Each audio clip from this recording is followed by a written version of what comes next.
The Flow Friday Night Sports Show is back once more. Gee whiz, I'm hanging for that latte, Flow man. But I'll tell you what, I'm going to have to go and find a cow, milk it, you just stick to your pasteurise job. the milk. Gee whiz, it's hard work here at the moment. It's been great being back in the studio with you, Jace, but I'm out of the studio a bit in the next hour. I'm just going to be out there sniffing that beautiful food that I can smell. So I'm going to leave you to do a bit of the work by yourself, just between us. Well, you own the place at the end of the day. You can do what you like. But some of us will just continue on doing the hard work, doing the hard yards. You're a great old softball coach, you. So. Hey, look, away from talking about sport talking about food for a moment, we should get back to sport. Yeah, that's what the show's all about. I caught up with David Ward from Wimmera-Mallee News a little earlier on today. And there is a lot of grand final sporting action going on in the Wimmera and the Mallee this weekend, Yes. man, as you would know.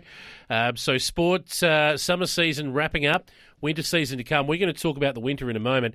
But I thought I'd just play this section from David Ward talking about the grand finals and finals in other sports coming up this weekend. Yeah, Warrington Bowls Club claimed top spot in the Northern Wimmera Bowls Division Weekend pennant grand finals last Saturday, and the club faced off against Rainbow over the wet weekend, beating them 1,614 to 287, and the wet weather wasn't a deterrent for many of the teams playing on in the day, and even during, fortunately, the heaviest of the rain fell during afternoon tea time, so they were able to avoid most of the heavier rain and continue with play. Tennis was a different story, and in the Dimbulan District Tennis Association finals have arrived, and unfortunately so did the weather, and first match played was Hopetoun playing Jeparat at Hopetoun Court, and the excitement and enthusiasm of the Jeparat team making a long-awaited finals appearance was high. But they would have to control that energy and play out of their skins when taking on the season campaigners of Hopetoun. And light rain began to fall, so after a short delay, games resumed and the match was completed. Hopetoun men provided some strong competition for the Jeparat, winning all but one set. And in the ladies section, Jeparat ladies worked extremely hard and made it to several tiebreakers, but luck was not on their side. And Hopetoun won the section 6 sets to nil. In the other semi-final that was played between Antwerp and Warwick Gold at the Health and Fitness Centre in Dimbulan, players arrived on Saturday, but unfortunately rain arrived at a similar time and continued for several hours, and the match was postponed until Sunday and was played in near-perfect conditions on the Sunday. And men's section was a good contest with Warwick Gold fighting hard to win one set. The Antwerp men were all too strong and won the matches 5 sets, 49 games to 1 set, 30 games.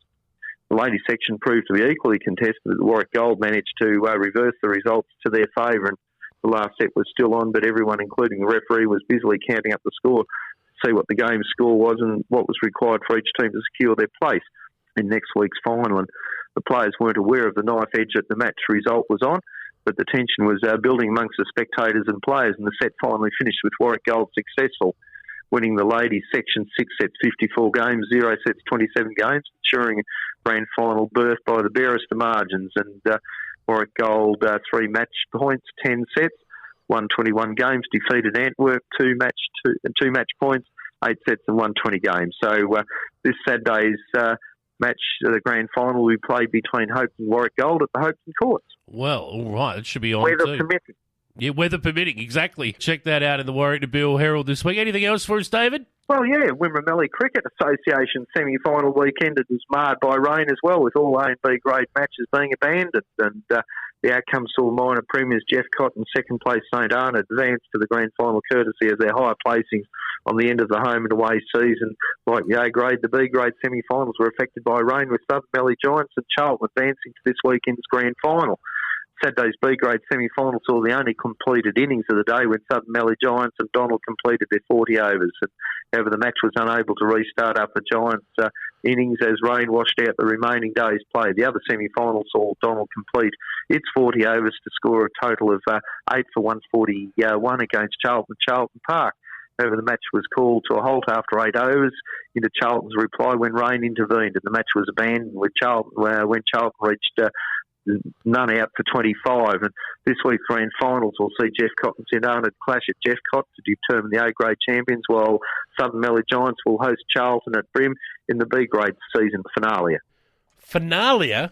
What on earth is Finalia? I know. Did David have trouble with that? We better get Ellis Gelios onto geez. him. He has no trouble with pronouncing all the tough European soccer teams. Finalia plays at left fullback, I think, for, what was it, Munchenhoven or something like that? I can't remember. In the French Federation of the soccer never competition. mind. Hey, it won't be far away from football and netball being back in Victoria and New South Wales, Flaman, and they are, look, they're fair dinkum chomping at the bit. I've spoken to a few through the week, and I know you have as well, particularly around Oyen. The Kangas are up and about. They are ready to go. But in the northern parts up there around Hume football, they can't wait to get going either.